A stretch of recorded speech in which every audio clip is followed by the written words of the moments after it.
අද ලෝකයේ මිනිසුන් මිලියන 220කට වඩා වැඩි පිරිසක් භාවිතා කරන වේදිකාවක් තමයි කැන්වා කියන්නේ.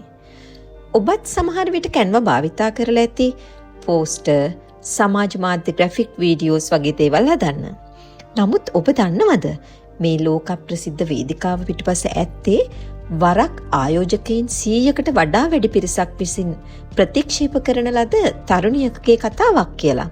2007 වසරේදී වයස අවුරුදු 19ක් වූ මෙලනි පර්කින්ස් නම් තරුණියක් ඔස්ට්‍රේලියාවේ පර්ත් නගරයේ විශ්වවිද්‍යාලයක ඉගෙනුම ලබමින් සිටියා. ඇය ඒ සමගම අනෙකුත් ශිෂ්‍යයින්ට ග්‍රැෆික් ඩිසයිනින් සොෆ්ට්වෙයාර්ස් උගන්වමින් සිටියා.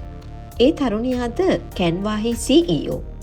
කුඩා කාලයේ ස්කාෆ් විකුණමින් විශ්වවිද්‍යාලයත් අතහැර ප්‍රතික්ෂේප කිරීම 100කට වඩා මුහුණ දී ඩොලර් මිලියන 42ක් වටිනා අද ලෝකයේ වටිනාම කාන්තා නායකත්වයෙන් යුත් ස්ටාර්ට්අප් එක සමාගම ගොඩනැගූ ආකාරය කැන්වා නිර්මාතෘ මෙලනි පර්කින්ස්ගේ අපූර්ව කතාවයි මේ.